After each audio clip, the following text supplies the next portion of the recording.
पहली बात तो यार मैं हनी सिंह के लिए रिस्पेक्ट मेरे लिए बहुत ज़्यादा हो गई है। जब से मैंने उसकी वो डॉक्यूमेंट्री देखी और उसके इंटरव्यूज़ देखे काफ़ी वायरल हुआ है। रिस्पेक्ट इसलिए बढ़ गई है क्योंकि बहुत से लोगों को बहुत सेलिब्रिटीज़ को बाइपोलर होता है। लेकिन हनी सिंह ने ओपनली आके बात करी और मेंटल हेल्थ को प्रमोट किया है कि भाई इस तरह की बीमारी होती है और ये मेंटल हेल्थ बीमारियाँ इतनी सीरियस हो सकती हैं कि आप सोचते हो किडनी-विडनी तो नहीं मिल जाएगी लेकिन ये दिमाग गया तो कैसे मिलेगा ये? तो हनी सिंह को कौन सा था? हनी सिंह को टाइप 1 था, सबसे सीवियर वाला जो है। उससे उसको साइकोसिस भी हो गई थी। साइकोसिस का मतलब है वो रियलिटी के टच में ही नहीं रहा वो, रियलिटी से परे जा चुका है।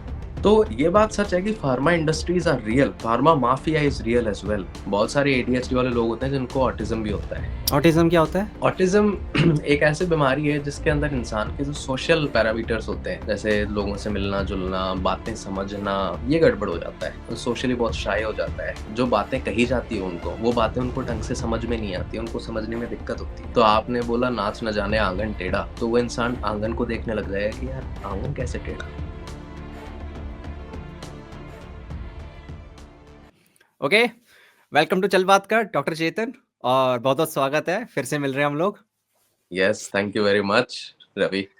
या और एक बार मैं चाहूँगा कि एक बार इंट्रोडक्शन दे दो अपना आप थोड़ा-सा ऑडियंस के लिए। तो हेलो एवरीवन, मेरा नाम है डॉक्टर चेतन शर्मा और मैं एक साइकियाट्री में ट्रेन होने वाला डॉक्टर हूँ यूनाइटेड किंगडम से, यूके से। मैंने एक यूट्यूब चैनल बना रखा है जिसका नाम है मन विद चेतन। ये मन से मतलब माइंड से है। ये चैनल का जो पर्पस है, ये एक तरह से एक प्रोजेक्ट है जो मेंटल हेल्थ अवेयरनेस फैलाना चाहता है। क्योंकि मुझे लगता है कि हमारे देश में बहुत ही कम अवेयरनेस है मेंटल हेल्थ के बारे में। तो it's not about being popular but making mental health popular, कि हम सबको पता चल सके कि मेंटल हेल्थ क्या होती है, ये सच में है और इसके बारे में जो स्टिग्मा है वो गलत बहुत ज़्यादा फैली हुई है। तो अगर आप भी इस प्रोजेक्ट का पार्ट बनना चाहते हैं तो मुझे सब्सक्राइब करो मेरे चैनल को। अभी तक कंटेंट बहुत ज़्यादा नहीं था पर अब बहुत सारा आने वाला है आने वाले टाइम में। और अगर आपके पास कुछ आइडियाज़ हैं, आप कोलैबोरेट करना चाहते हैं तो मुझे इंस्टाग्राम पे आप ईमेल मैसेज कर सकते हैं जिसका नाम है चेतन साइक। चेतन मतलब CHETAN, साइक मतलब PSYCH। So that's me. बाकी मैं डिस्क्रिप्शन में डाल दूँगा, डोंट वरी अबाउट दैट, ठीक है? परफेक्ट। अभी मैं 1 डेढ़ महीने पहले एक किताब पढ़ रहा था, हुँ, हुँ, why psychiatry is doing more harm than good hmm. और मैं राइट ऑथर का नाम भूल रहा हूँ बट मुझे किसी ने भेजी थी पीडीएफ में ओके। एंड मैंने वन गो में पढ़ डाली, जो कि जैसा मैं आपको बता भी रहा था कॉल पे। और उसके अंदर ना कुछ क्वेश्चंस उठे लाइक कुछ ऐसा लगा कि यार इसके ऊपर बात होनी चाहिए लाइक मीडिया के अंदर। हुँ, हुँ, मेरे कुछ ऐसे दोस्त भी हैं जिनसे मैं कॉल पे बात करता हूँ तो जब भी मैं साइकियाट्री या साइकोलॉजी की बात करूँ तो वो बोलते हैं रवि रहने दे यार, मैं उस पर रिलाई नहीं करता, इट्स नॉट साइंस, ऐसा बोलते हैं। लाइक कि वो जो डिसऑर्डर्स का नाम लेते रहते हैं जो भी बड़े-बड़े, हुँ, हुँ, उनके पीछे कोई एम्पिरिकल एविडेंस नहीं है, स्ट्रॉन्ग कोई बायोलॉजिकल मार्कर नहीं है उसके कोई। हुँ, हुँ, सो मैं एक बार चाहूँगा कि आप इस पॉडकास्ट में ना बहुत सारे ऐसे क्वेश्चंस होंगे और बहुत सारे ऐसे क्रिटिसिज्म है जो साइकियाट्री की तरफ उठ रहा है, साइकियाट्री की फील्ड की तरफ उठ रहा है। हुँ, तो एक-एक करके उसका आंसर दें। हुँ, हुँ, तो पहला क्वेश्चन मेरे दिमाग में यही आएगा, किसी के भी दिमाग में यही आएगा कि ये मेंटल हेल्थ डिसऑर्डर्स हुँ, ढूँढे कैसे जाते हैं? लाइक इनको स्पॉट कैसे किया जाता है? हुँ। Good question. तो रवि, जैसे अपनी उस दिन फ़ोन पे भी बात हुई थी, साइकियाट्री बाकी की मेडिकल ब्रांचेज़ जैसी ही एक ब्रांच है। लेकिन इसमें कुछ चीज़ें हैं जिस वज़ह से लोगों का डाउट बढ़ जाता है इस पे। तो जब साइकियाट्री की बीमारियों को हम क्लासिफ़ाई करते हैं, तो नॉर्मल डिज़ीज़ेज़ का क्लासिफ़िकेशन होता है इस बेसिस पे कि उनको कॉज़ क्या है उनके पीछे, जिसको बोलते हैं इटियोलॉजी क्या है। तो जैसे आप देखोगे स्मॉल पॉक्स हुआ या मीज़ल्स हुआ, तो हमें पता है इनके पीछे एक वायरस है इसलिए ये वायरल इलनेस की कैटेगरी में जाता है, राइट? इस तरह से हमने साइकियाट्री में भी बहुत कोशिश करी क्लासिफिकेशंस की, लेकिन इनकी इटियोलॉजी एक फैक्टर से नहीं आती है। ऐसा नहीं है कि आपने दूध पीना बंद कर दिया तो आपको ये बीमारी हो गई। साइकियाट्री में ऐसा नहीं होता है। साइकियाट्री में बहुत सारे कॉजेज़ हो सकते हैं। बायोलॉजिकल हो सकते हैं, साइकोलॉजिकल हो सकते हैं, सोशल हो सकते हैं, राइट?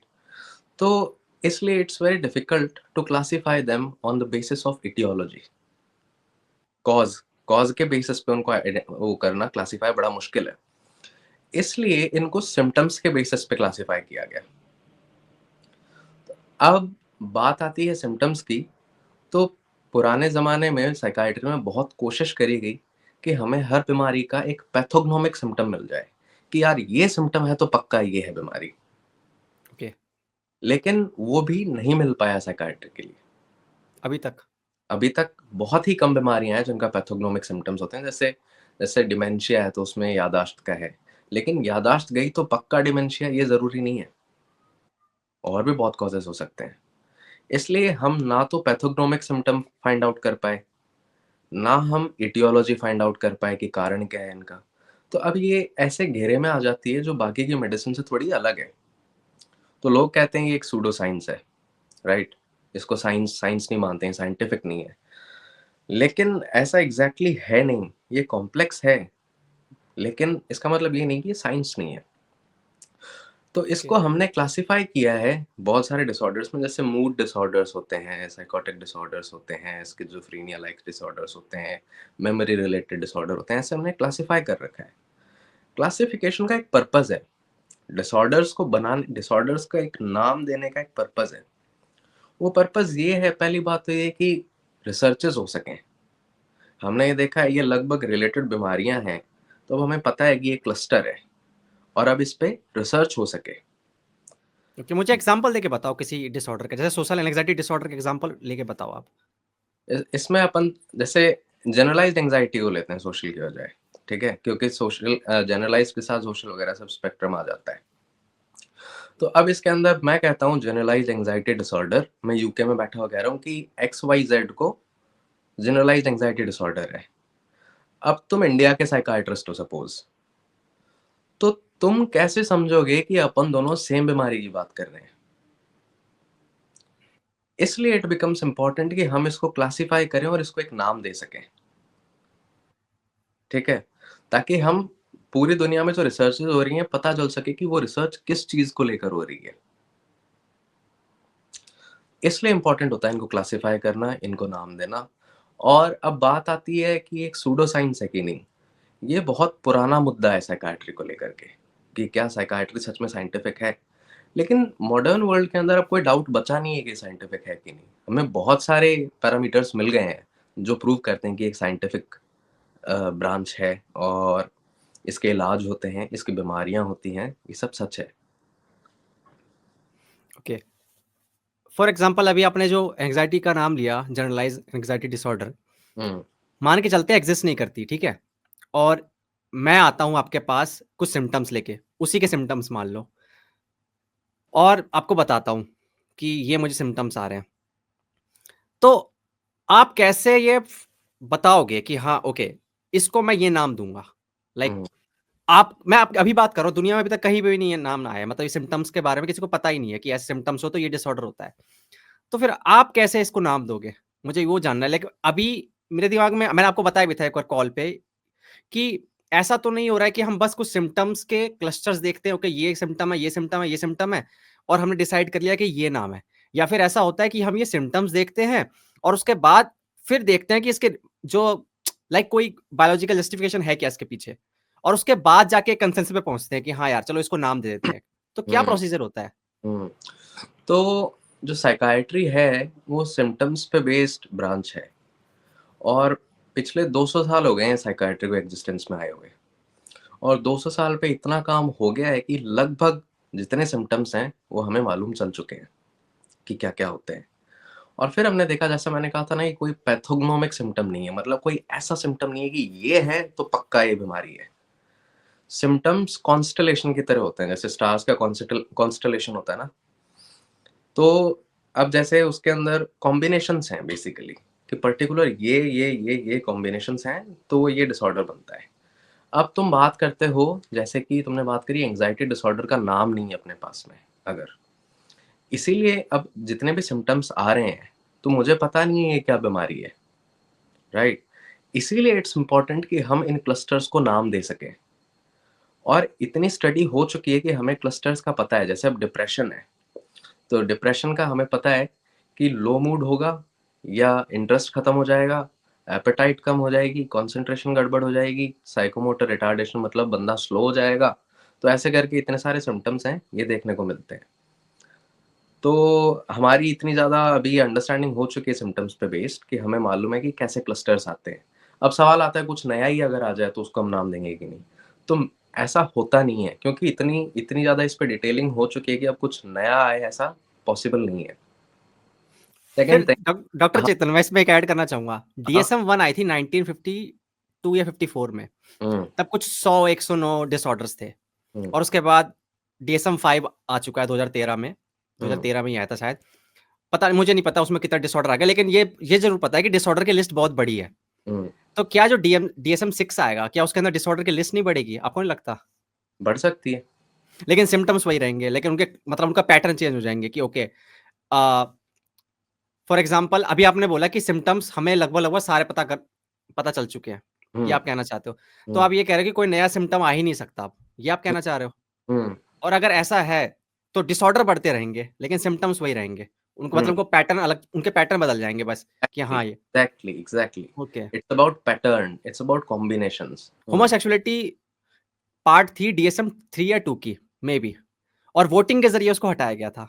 हुँ, ठीक है, ये मैंने हमारी बात भी हुई थी कॉल पे। कुछ 5,800 वोट पड़े थे कि भैया हटा देते हैं, और हुँ, 3,000 कुछ वोट पड़े थे कि भैया रख लेते हैं।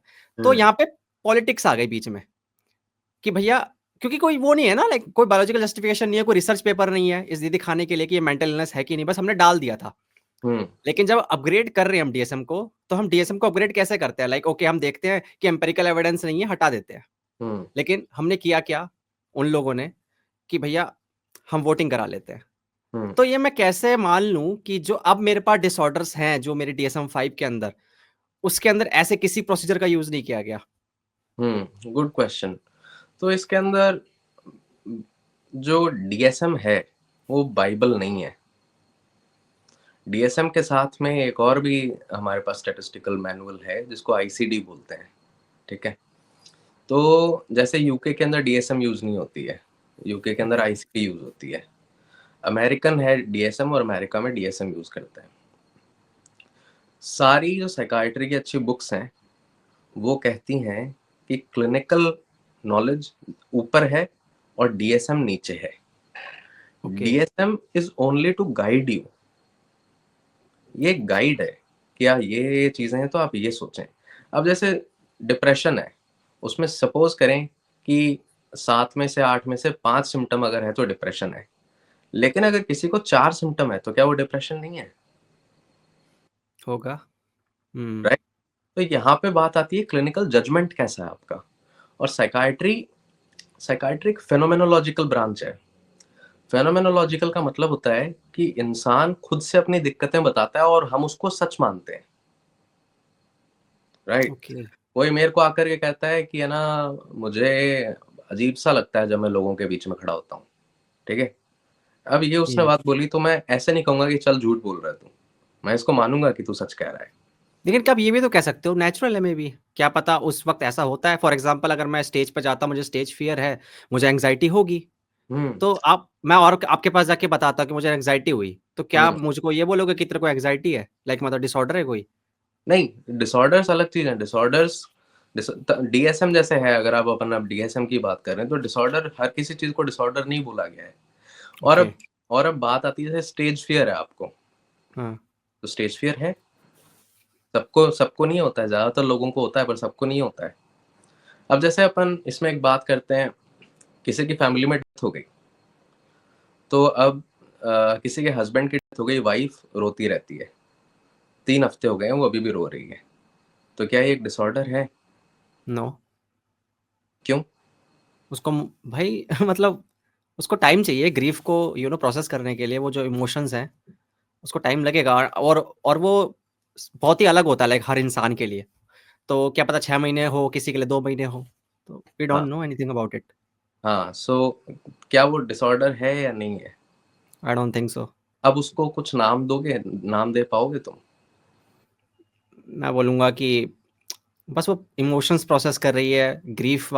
नो, आई डोंट थिंक कि उसको मैं कोई नाम देना पसंद करूंगा। तो अब तुम इंडिया के साइकाइट्रिस्ट हो, तुमने अगर इस पेशेंट को देखा और 3 हफ्ते से ये रो रही है क्योंकि इसके हस्बैंड डेथ हो गई, अब तुम मुझे कैसे समझाओगे ये बात? तो इसको हमने हुँ, नाम दे रखा है साइकियाट्री में। इसको बोलते हैं नॉर्मल बेरीवमेंट रिएक्शन। ओके, तो ये नॉर्मल है और बेरीवमेंट रिएक्शन है। बेरीवमेंट मतलब कोई खो गया है इसकी लाइफ से ना, किसी की डेथ हो गई है। तो अब एक तरफ से लोग कह सकते हैं कि तुमने तो हर चीज़ को नाम दे रखा है। लेकिन जो भी नॉर्मल से परे है, अब बेरीवमेंट जो है, उसके अंदर कोई हँसने लग जाए अगर, वो एबनॉर्मल है। लेकिन अगर कोई रो रहा है वो नॉर्मल है, दैट्स राइट। ओके। लाइक मुझे नॉर्मल की डेफिनेशन समझ नहीं आ रही आपके हिसाब से, लाइक व्हाट्स नॉर्मल और व्हाट्स एबनॉर्मल? ये होता कैसे है? आप डिसाइड कैसे करते हो? वो रो रही है, दुखी रहती है, खाना नहीं खाती है, सोती नहीं है और मूड चिड़चिड़ा रहता है, बहुत सारे हो गए, लाइक ठीक है। लेकिन उसमें बीच-बीच में हँसी आने लग जाए, तो आप उसको एबनॉर्मल बोल देते हो। तो ये हुँ। कैसे डिसाइड हो गया कि वो हँसी एबनॉर्मल है? क्या पता, no I don't think so कि मैं उसको ये बोल दूँ कि वो एबनॉर्मल नहीं है। इवन मुझे फ़ील हो रहा है कि वो एबनॉर्मल है, क्योंकि मैंने कभी सुना नहीं ऐसा। तो हाँ, लाइक आप डिसाइड कैसे किया आपने कि यार इसको एबनॉर्मल बोलूँगा और उसके बाद यहाँ से मैं देखूँगा कि कुछ गड़बड़ तो नहीं है? Socio cultural aspects. ओके, अगर मान लो किसी ट्राइब में होती है ये चीज़ें कि वो ग्रीफ़ के वक़्त हँसते हैं हाँ, और तो आप उसको नॉर्मल मान लोगे। हाँ। ओके, आप कल्चर को प उसमें रखते हो। ओके, ठीक है, जैसे समझ गया। एक एग्ज़ाम्पल देता हूँ, 2 एग्ज़ाम्पल्स देता हूँ। हुँ, तुमने बहुत ज़्यादा पॉडकास्ट करी हैं ओशो पे, है ना? हुँ, हुँ, हुँ। ओशो की जब डेथ हुई थी तो उसको जब लेकर के जा रहे थे, है ना? क्रीमेशन के लिए, तो वो वीडियो देखा है तुमने उसका? नहीं, लेकिन इतना पता है कि ओशो का ये मानना था कि आते भी अगर हम लोग हैं तो सेलिब्रेट करते हैं, तो जाते वक़्त भी सेलिब्रेट करना चाहिए। हाँ। तो वो सब नाचते-नाचते, कूदते-कूदते गाने बजाते हुए जा रहे थे। नाउ इज़ इट नॉर्मल और एबनॉर्मल? अब ये उस पर्टिकुलर पॉपुलेशन में नॉर्मल है। हाँ, तो it's okay. About socio cultural aspect. अब एक और एग्ज़ाम्पल देता हूँ। मैं यूके का साइकियाट्रिस्ट हूँ अगर, हुँ, मैं कोई इंडियन पेशेंट को देखता हूँ और वो कहता है this cow is my mother, तो मेरे हिसाब से बहुत अजीब बात है, काऊ इज़ योर मदर, तो ये तो डिल्यूज़न हो गया। लेकिन इंडिया के सोशियो कल्चरल एस्पेक्ट से अगर वो हिंदू है तो ये नॉर्मल है।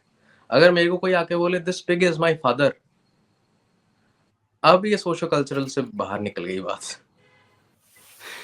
समझ गया मैं, गॉट हाँ। इट। ओके। एक सवाल और है, लाइक ये उठता भी रहता है कई बार, हुँ, कि कहीं ऐसा तो नहीं है कि फार्मा कंपनीज़ हुँ, उन साइकियाट्रिस्ट को या उन रिसर्चर्स को फंड करती है, हुँ, जिसमें उनका फ़ायदा हो। तो क्या फार्मा कंपनी ऐसे साइकियाट्रिस्ट को, ऐसे रिसर्चर्स को फंड करती है और कहती है देखो यार हमारा ये पिल है ना, ये हुँ। ज़्यादा इफेक्टिव है, तो एक काम करो इस चीज़ को भी मेडिकलाइज़ कर दो। इन नॉच जो भी नॉर्मल दिख रहा है, नेचुरल जो ह्यूमन रिस्पॉन्सेज़ हैं, इनको भी मेडिकलाइज़ कर दो और इस कैटेगरी में ले आओ, डिसऑर्डर का नाम दे दो और ताकि हम पिल बना सकें और उस पिल को बेच के हम लोग बढ़िया पैसा कमाएँगे। तू भी कमाएगा, मैं भी कमाऊँगा। सच-सच बताना, क्या ऐसा होता है? नहीं यार, मेरे ख़्याल से नहीं होता। ओके। इसमें और डीप में बात करते हैं। तो अब हमने ये बात करी कि जो साइकियाट्री के डिसऑर्डर्स हैं वो सिंड्रोम्स हैं। सिंड्रोम्स मतलब collection of symptoms, group of symptoms है। ये एंटी साइकियाट्री मूवमेंट की जो अपन ने शुरुआत में बोला था, उसका भी यही था कि तुम नॉर्मल ह्यूमन इमोशंस को डिसऑर्डर्स बता रहे हो वगैरह ये सब ना। अब जैसे डायबिटीज़ है, हमें डायबिटीज़ का भी एग्ज़ैक्ट कॉज़ नहीं पता है। कितनी रिसर्चेज़ हो गई हैं डायबिटीज़ पर। एक्सेप्ट कॉज़ मतलब क्या ये नहीं है कि इंसुलिन बनना बंद हो जाती है और बीटा सेल्स खराब हो जाते हैं पैनक्रियाज़ के? ये डायबिटीज़ टाइप 1 है, लेकिन टाइप 2 में ऐसा नहीं होता है। टाइप 2 डायबिटीज़ के अंदर होता है कि जो इंसुलिन है उससे रेज़िस्टेंस डेवलप होने लग जाती है।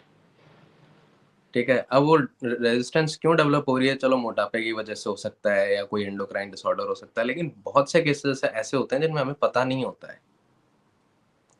लेकिन मोस्टली जब टाइप 2 डायबिटीज़ का पेशेंट आता है, अगर वो पेशेंट 40s-50s में है और उसको डायबिटीज़ के सिम्पटम आ रहे हैं, तो अपन क्या करते हैं? उसके पीछे नहीं पड़ जाते कि तेरे को क्यों हो गया, क्यों हो गया? बॉडी वेट नॉर्मल है और जीन्स में है नहीं, पापा को नहीं थी लेकिन इसको हो गई, ठीक है? अब डायबिटीज़ के सिम्पटम क्या होते हैं? 3 सिम्पटम होते हैं।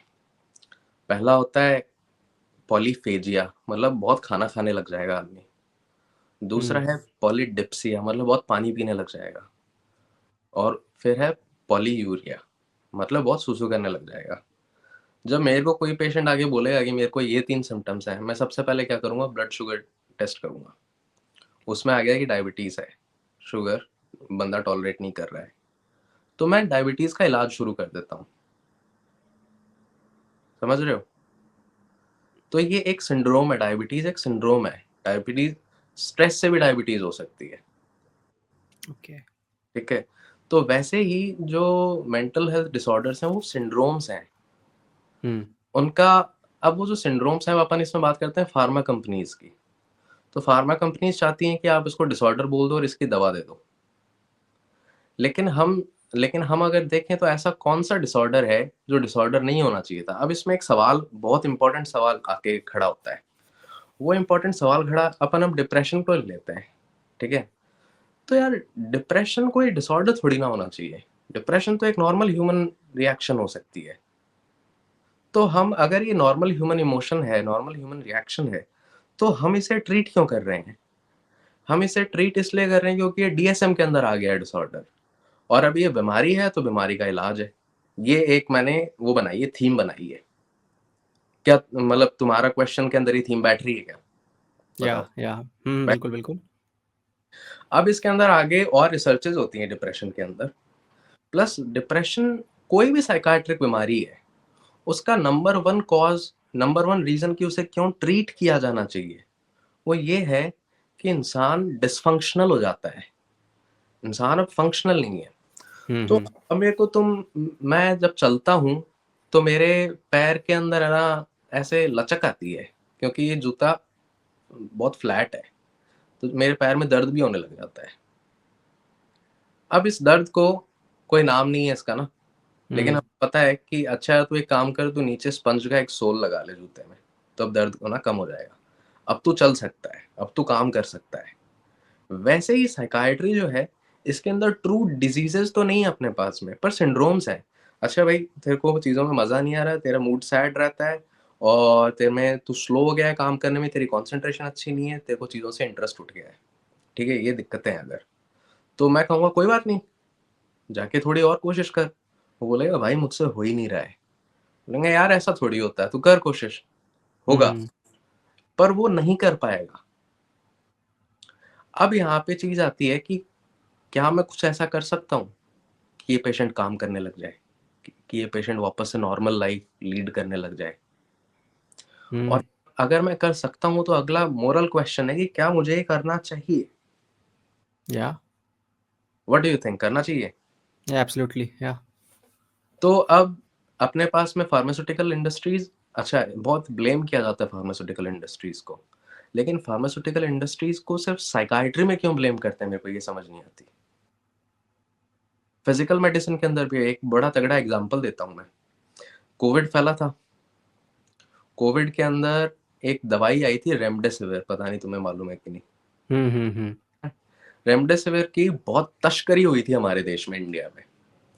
तो पता चला कि जिसको भी मॉडरेट सिवियर मॉडरेट बीमारी हो रही है, उसको रेमडेसिविर लगाओ, और इस दवा को एफडीए अप्रूवल भी मिल गया था तुरंत। लेकिन तब तक रिसर्चेस कुछ ना के बराबर ही थी इस दवाई के लिए। तो अब अपन कहेंगे फार्मास्यूटिकल कंपनीज ने एफडीए अप्रूवल ले लिया, और धड़ल्ले से बिकी ये दवाई।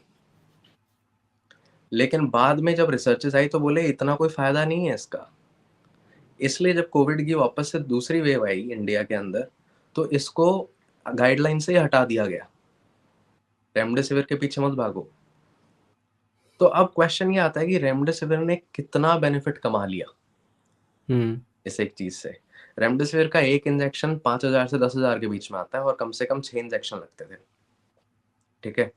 तो कितना महंगा है, 30-40 हजार पे जा रहा है बजट, और लोग ब्लैक में खरीद रहे हैं 10-10 हजार, 20-20 हजार रुपए का एक इंजेक्शन। तो ये बात सच है कि pharma industries are real, pharma mafia is real as well.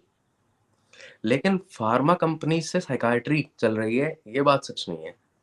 जैसे मैंने एग्जांपल दिया कि वो बंदा डिप्रेशन में है, ठीक है? अब डिप्रेशन नाम भी नहीं है, तो भी छोड़ो, वो सिंड्रोम में है, परेशान है वो इतना। मेरे पास एक ऐसी दवा है जिससे वो ठीक हो जाएगा,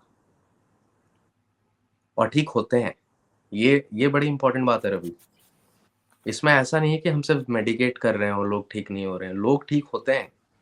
डिप्रेशन ट्रीटेबल है। तो डिप्रेशन को नाम देना ज़रूरी इसलिए था क्योंकि ये एक सिंड्रोम है और इसमें बायोलॉजिकल रीज़न्स भी हैं। डिप्रेशन सिर्फ़ एक कागज़ पे लिखे हुए शब्द नहीं है कि इसको इंटरेस्ट खत्म हो गया, सैड हो गया, स्लो हो गया। इसके पीछे बायोलॉजिकल रीज़न्स हैं कि ऐसा क्यों होता है। और डिप्रेशन के लोगों पे जब रिसर्चेज़ करी गई तो बहुत सारे बायोलॉजिकल मार्कर्स निकल के आए। Okay. Do I hmm. Mean क्या-क्या लगता है तुम्हें? हाँ, मैं जैसे आपने अभी बोला कि वो ठीक भी हो रहे हैं, तो एंटी डिप्रेसेंट्स की जब बात उठती है, तो ये कहा जाता है कि उनके अंदर जो केमिकल है, वो काम नहीं कर रहा है, बल्कि प्लेसिबो ज़्यादा इफ़ेक्टिव वहाँ पे दिख रही है। ऐसे रिसर्चेज़ या ऐसी स्टडीज़ आई हैं सामने, जो दिखाती है कि एंटी डिप्रेसेंट और प्लेसिबो, हुँ, अगर मैं किसी को शुगर पिल दूँ और किसी को एंटी डिप्रेसेंट दूँ, तो दोनों में फ़र्क ज़्यादा नज़र नहीं आएगा, क्योंकि हुँ, प्लेसिबो ज़्यादा रोल प्ले कर रही है वहाँ पे। हुँ, तो इसके बारे में थोड़ा बताओ, लाइक कितने इफ़ेक्टिव होते हैं एंटी डिप्रेसेंट? हुँ। बताता हूँ मैं। तो अच्छा अपन अभी तक इस लेवल पे आ गए हैं क्या कि हम डिप्रेशन को बीमारी मान रहे हैं? हाँ, बिल्कुल। क्योंकि मान लेकिन मैं अभी एक कोई इसमें एक क्वेश्चन तो था, लेकिन मैं अभी इसमें से यही पहले इसी से चलना चाहता हूँ, क्योंकि अभी हमने एंटी डिप्रेसेंट की बात करी है कि वो कैसे ठीक कर रहे हैं, यही यहीं से पता चल जाएगा कि लाइक बायोलॉजिकल मार्कर क्या है डिप्रेशन हुँ, के। मेरा हुँ। ये क्वेश्चन होगा। तो इसके अंदर काफ़ी सारी रिसर्चेज़ हुई हैं, ठीक है? लेकिन जो मॉडर्न रिसर्चेज़ हैं, उसमें तुम्हें कोई रिसर्च नहीं मिलेगी जो बोले कि प्लेसिबो के बराबर है। लैंसेट का नाम सुना है आपने? लैंसेट एक बहुत पॉपुलर जर्नल है और बहुत ही अच्छा पीयर रिव्यूड जर्नल है, जिसमें कोई रिसर्च छपती हो अपने आप में बहुत बड़ी बात होती है। ओके। उसमें एक रिसर्च छपी थी, जिसके हुँ, अंदर जो एक मेटा एनालिसिस था। मेटा हुँ, एनालिसिस का मतलब ये होता है कि और भी जितनी रिसर्चेज़ हुई हैं, इन सबको हम कंबाइन करके देखें, है ना? उसमें लगभग 522 रिसर्चेज़ को कंबाइन किया था मेरे ख्याल से और उसमें टोटल नंबर ऑफ सब्जेक्ट्स हो गए थे 1,16,000 के आसपास। ओके। तो it's a big research isn't it? बहुत बड़ा हुँ, सब्जेक्ट है, बहुत बड़ा सब्जेक्ट का साइज़ है। इसके अंदर देखा गया कि जो एंटी डिप्रेसेंट्स हैं, इसमें एंटी डिप्रेसेंट्स को भी कंपेयर किया गया। 21 एंटी डिप्रेसेंट्स लिए गए और हुँ, प्लेसिबो लिए गए। तो ये बात इसके अंदर एकदम क्लियरली देखी गई थी कि प्लेसिबो उससे बेटर है एंटी डिप्रेसेंट्स। तो एंटी डिप्रेसेंट्स को बेटर माना गया, उसमें से भी कुछ एंटी डिप्रेसेंट्स थे उनको ज़्यादा इफेक्टिव माना गया, जिनकी जो इफेक्टिवनेस थी वो 50-60% तक भी जा रही थी और कुछ थे जो कम थे। लेकिन एंटी डिप्रेसेंट्स काम करते हैं। तो अ, जो रिसर्च थी, उसको किसी फार्मा कंपनी ने लीड नहीं किया था, उसको एक डॉक्टर था उसने लीड किया था। और वो एक मेटा एनालिसिस है, मतलब बहुत सारी रिसर्चेज़ पे बेस्ड है, एकमात्र रिसर्च नहीं है वो कि हमने देखा और हमने पाया, बहुत सारे रिसर्चर्स ने पाया। इसमें एक सवाल ये भी आता है कि एंटी डिप्रेसेंट की डिस्कवरी कैसे हुई, शुरू कैसे हुआ ये सारा खेल? वो भी हुँ। हमारे को एक इनसाइट देता एक है इसमें। वाइग्रा वाइग्रा की स्टोरी जैसा कुछ है? हाँ, मैंने वैसा सुना है, अब ही आई डोंट नो, पता नहीं ये कितना वैसा सच है, ही बट हाँ। हाँ, वैसा ही है। तो वायग्रा का तुम्हें पता है कि वो एक हार्ट की दवाई थी, हार्ट की मेडिसिन थी, आज भी है इनफैक्ट। हुँ, तो देखा गया कि लोगों को इरेक्शन आने लग गए तो उसको हमने इरेक्टाइल डिस्फंक्शन वगैरह में यूज़ करना शुरू कर दिया। वैसे ही टीबी का ट्रीटमेंट हो रहा था, उस समय टीबी बहुत ज़्यादा फैली हुई थी वेस्टर्न हुँ, वर्ल्ड। हुँ, हुँ। टीबी का ट्रीटमेंट हो रहा था तो टीबी में 2 दवाइयाँ थी, एक तो इप्रोनियाज़ाइड और एक आइसोनियाज़ाइड। ये दवा जब दी गई, तो पेशेंट्स खुश होने लगे। तो इसमें देखा गया कि टीबी के ट्रीटमेंट में दवाइयाँ जितनी भी चल रही हैं, उसमें से कुछ तो ऐसा हो रहा है कि पेशेंट खुश हो रहा है। 5 दवाइयाँ, 6 दवाइयाँ हैं, तो इसको पिन पॉइंट करने के लिए ढूँढना चालू किया। तो एक-एक दवाई दे करके चालू किया कि ये दे के देखते हैं, ये दे के देखते हैं और उसमें देखा गया कि सिग्निफिकेंटली इप्रोनियाज़ाइड वाले, आइसोनियाज़ाइड वाले जो थे, वो खुश हो रहे थे। तो पता चला ओके, कुछ तो चक्कर है भाई इसके अंदर, इस दवाई के अंदर। कुछ तो अपन दे रहे हैं जिससे बंदा खुश हो रहा है। तो इप्रोनियाज़ाइड बिकेम फर्स्ट एंटी डिप्रेसेंट इन 1950s। इसमें ओके, रिसर्च करी गई कि क्या चक्कर है, तो पता चला ये सेरोटोनिन पे कुछ तो करता है। एक माओ नाम का मोनोअमाइन ऑक्सीडेज़ नाम का एंजाइम होता है, उस पे ये कुछ तो कर रहा है और उससे बंदा खुश होता है। यहाँ से शुरू हुआ कि अच्छा, मतलब अपन सेरोटोनिन और माओ पे कंट्रोल कर लें, तो लोग खुश होने लगते हैं।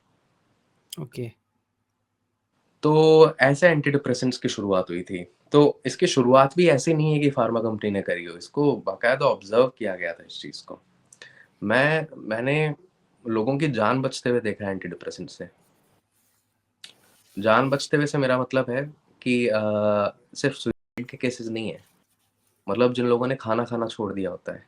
जब डिप्रेशन बहुत ज़्यादा सीवियर होती है, शायद मैंने पिछली बार भी ये अपने पॉडकास्ट में कहा था कि मेरा जो हॉस्पिटल है जिसमें मैं काम करता हूँ, वो 1850 का है ना? तो उसमें पुराने नोट्स मैंने देखे थे, उसमें डिप्रेशन से बहुत सारी डेथ्स थी। कॉमन था डिप्रेशन एक डेथ का, मेलंकोलिया बोलते थे उसको, मेलंकोली जो होती है ना? उसका कारण ये होता है बंदा खाना खाना बंद कर देता है, सेल्फ नेग्लेक्ट बहुत ज़्यादा करने लगता है, अपना ध्यान नहीं रखता है, ठीक है? अब मेरे पास पेशेंट्स आते हैं सेम प्रॉब्लम्स के साथ, खाना नहीं खा रहे हैं, ठीक है? दवा भी नहीं ले पाते हैं वो, तो उनको इलेक्ट्रोकन्वल्सिव थेरेपी देते हैं, उससे वो टेम्परेरीली ठीक होते हैं। इलेक्ट्रोकन्वल्सिव थेरेपी परमानेंट ट्रीटमेंट नहीं है, लेकिन ये आपके लिए खिड़की खोल देता है कि लो 10 दिन के लिए बंदा ठीक हो गया। उस 10 दिन में मेरा काम होता है कि मैं कन्विंस करूँ यार एंटी डिप्रेशन शुरू कर ले, और एंटी डिप्रेसेंट को असर आने में लगते हैं 2-3 हफ्ते। 2-3 ओके, हफ्ते में ये पेशेंट ऐसे हो जाता है कि यार मेरे को अब जाने दो यहाँ से, मैं ठीक हूँ। ओके। तो तो मैं कंप्लीटली खत्म, मतलब ऐसा होता है कि ऐसा कहा जाता है कि एंटी डिप्रेसेंट जो होते हैं, उनके साइड इफेक्ट्स भी होते हैं, ऐसा कुछ होता है? हाँ यार, सब दवाइयों के साइड इफेक्ट्स होते हैं। नहीं, साइड इफेक्ट से मेरा मतलब ये है कि माइंड ऑल्टरिंग इफेक्ट्स, लाइक कि आपके दिमाग को पूरी तरीके से बदल के रख दे, लाइक पहले आप जैसे थे वैसे रहो ही ना आप। देखो कुछ ऐसा साइड। ना, ऐसा मैं ऐसे कुछ मैं केस स्टडी पढ़ रहा था उसी किताब के अंदर, उसमें कहा ही जा रहा था कि कुछ ऐसे मरीज थे जो पहले बहुत ही बढ़िया रहते थे, लाइक मतलब उनका ना एक अलग तरीके का व्यवहार था, और वो जैसे ही एंटी डिप्रेसेंट लेना शुरू किया, वो ठीक तो हो गया, उनका डिप्रेशन तो ठीक हो गया, बट अब उन्हें पहचानने से लोग इनकार करते थे कि यार ये वो पहले जैसा बंदा नहीं रहा यार, डिप्रेशन तो ठीक हो गया इसका। तो और ये ना काफ़ी ज़्यादा मतलब अच्छे केस स्टडीज़ थे, मैं यहाँ पे डाल भी दूँगा अगर किसी को देखना होगा तो। ज़रूर तो डालना। ऐसा ऐसा क्या हो सकता है? ये पूछना चाहता हूँ। यार ये बहुत अच्छा क्वेश्चन है। तो एंटी डिप्रेसेंट के माइंड बॉगलिंग जो इफेक्ट्स हैं, उसमें एक तो ये तो है ही कि डिप्रेशन ठीक हो गया। दूसरा एक होता है कि किसी-किसी लोगों को गुस्सा आना चालू हो जाता है, थोड़े इरिटेबल ज़्यादा हो जाते हैं, ठीक है? नींद गड़बड़ हो सकती है, सपने आने चालू हो सकते हैं, बहुत विविड ड्रीम्स जो होते हैं वो आने लग जाते हैं। इनके अलावा कोई इतना एक एक कहते हैं इमोशनल नंबिंग हो जाती है, ये भी एक साइड इफेक्ट है। इमोशनली नंब हो जाते हैं, मतलब उतना परवाह नहीं कर रहा कोई। इमोशंस की जो बैंडविड्थ होती है कि मेरे को इतना सैड होता हूँ, इतना खुश होता हूँ, ठीक है? तो ये कम हो जाता है। सैड भी कम होता हूँ, तब खुश भी कम होता हूँ। ये एक नॉन साइड इफेक्ट है डिप्रेशन का, लेकिन सॉरी एंटी डिप्रेसेंट्स का। लेकिन अब बड़ी इंपॉर्टेंट चीज़ आती है, मेरे ख्याल से उस पे कोई रिसर्च भी नहीं हुई है। हम ये तो देखते हैं कि एंटी डिप्रेसेंट देने के बाद बंदा बदल गया, लेकिन डिप्रेशन से नेचुरली भी जो रिकवर करते हैं, क्या वो सेम बंदे बनते हैं वापस? हुँ। एक बार ज़िंदगी को आपने इतना बुरे हाल में देख लिया है, बुद्धा तो एनलाइटन हो गए थे डिप्रेशन से रिकवर होके। तो आपको आपका नज़रिया डिप्रेशन बदल। उनको उनको डिप्रेशन हुआ था, ऐसा कहीं है? लिखा यार हुआ है? क्लिनिकली तो किसी साइकियाट्रिस्ट ने देखा नहीं था उनको, लेकिन बहुत ही पेसिमिज़्म से स्टार्ट होता है बुद्धिज़्म जो है। ओके, हाँ, सफ़रिंग बहुत ज़्यादा थी, कहीं हाँ। बोलता है सर्वम दुखम दुखम, सर्वम शून्यम हुँ, शून्यम, ये जो बातें हैं, तो इसमें हुँ, हम ये हुँ, तो जानते हैं कि बुद्धा बहुत खुश नहीं थी जीवन में पहले। हुँ, तो मेरे को ऐसा लगता है लाइफ डिप्रेशन के जो लोग होते हैं जिनको डिप्रेशन होता है वो लाइफ का एक बहुत अलग नज़रिया देखते हैं, जो नॉर्मल खुश मिजाज का आदमी नहीं देख पाता है। तो जब वो रिकवर करते भी हैं उससे, तो एक फ़र्क तो आ जाता है इंसान में। वो एकदम पहले जैसा नहीं होता है। इनफैक्ट मैं कहूँगा पहले से ज़्यादा मैच्योर हो जाता है वो। हुँ, तो अब इसके अंदर हम कहें कि ले एंटी डिप्रेशन ने बदल दिया इसको, नहीं मुझे लगता है डिप्रेशन बदल देती है इंसान को। इसलिए it becomes very important as well कि डिप्रेशन को जल्दी से ट्रीट कर दो। जितना लेट ट्रीट करेंगे उतना ज़्यादा वो वहाँ से एक फिलॉसफी कैरी कर लेगा अपनी लाइफ की, जो हम नहीं चाहते। ओके। तो अभी तक जो हमने बातचीत करी है, अगर मैं उसको समराइज़ करने की कोशिश करूँ, हुँ, तो ये कह सकते हैं कि अभी तक जितने भी मेंटल डिसऑर्डर्स हैं, उनके एग्ज़ैक्ट कॉज़ नहीं पता, बट सिम्पटम्स के ज़रिए हम उनको डिटेक्ट कर सकते हैं और उसके बाद उनका ट्रीटमेंट किया जा सकता है, ठीक है? और जो भी एंटी साइकेट्रिक मूवमेंट का कहना है, जो भी क्रिटिसिज्म वहाँ से आता है, वो बेसलेस है। लाइक वो बस साइकेट्री को बदनाम करने की कोशिश की जाती है। सेकंड, फार्मा कंपनीज कुछ हद तक कुछ माफिया एग्जिस्ट करते हैं ऐसे, जो फायदा उठाते हैं ऐसे एपिडेमिक का, पेंडेमिक का या कुछ ऐसी बीमारियों का अपनी जेब भरने के लिए। बट ऐसा हर जगह नहीं देखा जा रहा है। ठीक है। थर्ड, एंटी डिप्रेसेंट्स काम करते हैं बेटर देन प्लेसिबो, 100%। और और उनके कुछ माइंड अल्टरिंग इफेक्ट्स हो सकते हैं, पॉसिबल है, रिसर्चेस नहीं है लेकिन अभी तक उतने अच्छे। ठीक है। और इस पे भी रिसर्चेस नहीं है कि डिप्रेशन के बाद जो नेचुरली रिकवर होते हैं उनके माइंड पे क्या असर होता है, लाइक वो कैसे हो जाते हैं।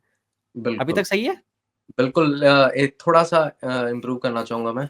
जो हम्म एंटी डिप्रेसेंट्स हैं उनके माइल्ड ऑल्टरिंग इफ़ेक्ट्स हैं, उसी से तो डिप्रेशन ठीक हो रहा है, राइट? हम्म हम्म हम्म और मैंने जैसे बताया एग्रेशन, इरिटेबिलिटी, इमोशनल नंबिंग, ये साइड इफ़ेक्ट्स भी हैं जो मेंटल हेल्थ से रिलेटेड है। लेकिन ओवरऑल मैं कहूँ अगर कि बेनिफिट ज़्यादा है या हार्म ज़्यादा है, तो इसलिए हम कंसिडर करते हैं जो माइल्ड डिप्रेशन होती है उसमें एंटी डिप्रेसेंट्स कभी नहीं प्रिस्क्राइब करने चाहिए। ओके। जो जो डिप्रेशन मॉडरेट या सीवियर होती है, उसे में एंटी डिप्रेसेंट्स देते हैं, उससे पहले एंटी डिप्रेसेंट्स नहीं देते हैं। ठीक है। क्यों? हुँ, अब इसमें ना एंटी डिप्रेशन के अंदर मुझे एक क्वेश्चन पूछना था जो मैं पीछे भूल गया था, हुँ, हुँ। कि एंटी डिप्रेसेंट्स के केमिकल में ऐसा क्या है और वो किस रिसेप्टर में जाके और हमारे ब्रेन के किस हिस्से में जाकर काम कर रही है जिससे वो डिप्रेशन ठीक हो रहा है। हुँ। अ, काफ़ी लोग कहते हैं कि जो न्यूरोट्रांसमीटर की थ्योरी है वो बकवास है। तुमने शायद उस किताब में भी पढ़ा हो, शायद लिखा हो, है ना? क्योंकि काफ़ी इस पे क्वेश्चन्स उठते हैं। अब मैं कुछ एग्ज़ाम्पल्स देना चाहूँगा पहले। क्या हम उस बात पे जा सकते हैं कि बायोलॉजिकल मार्कर्स वाली बात पे इससे पहले, बिल्कुल। है ना? तो एंटी डिप्रेसेंट्स की बात कर रहे हैं तो डिप्रेशन पे आते हैं पहले। डिप्रेशन के अंदर अब आप कहीं पे भी ब्लड टेस्ट करोगे तो आपको कोई ऐसा नहीं दिखेगा कि देखो इस चीज़ की कमी है, इस चीज़ की ज़्यादा है, ऐसा कुछ नहीं दिखता। तो हम जो दवा दे रहे हैं वो सेरोटोनिन को बढ़ाता है लेकिन ये भी ब्लड में नहीं दिखता है। तो ओके। इसलिए लोग कहते हैं कि है ना ये तो बकवास है, कोई सेरोटोनिन-वेरोटोनिन कुछ नहीं हो रहा है, राइट? लेकिन जो मॉडर्न रिसर्चेज़ हैं वो ये कहती हैं कि ये ब्लड या सीएसएफ जो सेरेब्रोस्पाइनल फ्लूइड होता है अपने दिमाग में, हम्म उस पे रेस्ट्रिक्टेड नहीं है ये सेरोटोनिन का इफ़ेक्ट। ये है सिनैप्सेस पे। सिनैप्स होता है एक नर्व जब दूसरी नर्व से मिलती है, तो इनके बीच का जो जंक्शन है, तो वो माइक्रोस्कोपिक लेवल हो गया, वहाँ पे चेंजेज़ आते हैं। तो अपन अच्छा। ने कुछ चीज़ें देखी हैं, जो डिप्रेशन के अंदर होता है। अपन ने पिछली बार बात करी थी एक हाइपोथैलेमस पिट्यूटरी एक्सिस के बारे में, एचपीए एक्सिस, अपन ने एक डायग्राम भी बनाया देखा था। ये अपनी हॉर्मोन्स और न्यूरोट्रांसमीटर्स की एक्सेस होती है, ठीक है? तो अब मैं बायोलॉजिकल मार्कर्स बता रहा हूँ डिप्रेशन के। तो उसके अंदर देखा जाता है कि अपने जो बॉडी में ग्लूकोकॉर्टिकॉइड्स नाम के हॉर्मोन्स रिलीज़ होते हैं, ठीक है? कॉर्टिसोल नाम का एक हार्मोन रिलीज़ होता है। तो हम्म देखा जाता है कि जब हम इन लोगों को बाहर से कोई स्टेरॉइड देते हैं, तो वो दिमाग को मैसेज देते हैं कि बॉडी में स्टेरॉइड बहुत ज़्यादा हो गया है, अब इनका सिक्रीशन कम कर दो। ओके। इसको बोलते हैं सप्रेशन टेस्ट। लेकिन डिप्रेशन के लोगों को जब हम स्टेरॉइड बाहर से देते हैं तो उनको सप्रेशन नहीं होता। ओके। वो फिर भी कॉर्टिसोल रिलीज़ कर रहे हैं। अब कॉर्टिसोल क्या करता है? कॉर्टिसोल आपके बॉडी में स्ट्रेस बढ़ाता है। तो उससे आपकी बॉडी में जो नॉरएड्रेनालिन, नॉरएपिनेफ्रिन, ये जो स्ट्रेस के हार्मोन्स हैं ये ज़्यादा होते हैं। हम्म तो ये एक बायोलॉजिकल मार्कर है अपने पास। इनफैक्ट देखा गया जो पेशेंट भर्ती होते हैं, उसमें से 50% पेशेंट्स ये दिखाते हैं कि उनको सप्रेस नहीं हो रहा है। ओके। उनके बॉडी में कॉर्टिसोल बढ़ता ही जाता है। एक दूसरा सब्सटेंस है जिसका नाम है प्रो-ओपियोमेलानोकॉर्टिन, ठीक है?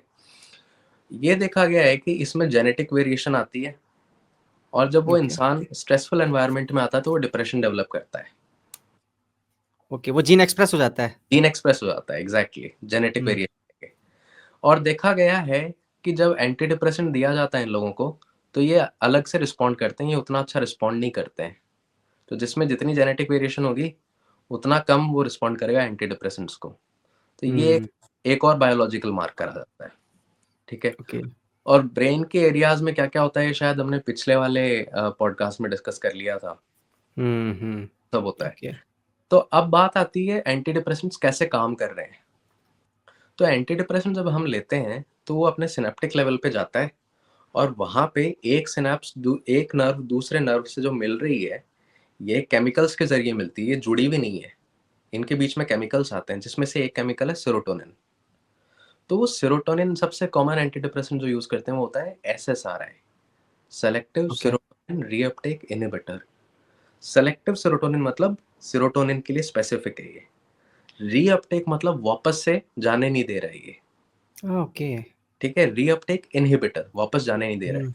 यहाँ से सेरोटोनिन रिलीज होगा, वो इसको मैसेज देगा और मैसेज आगे चला जाएगा।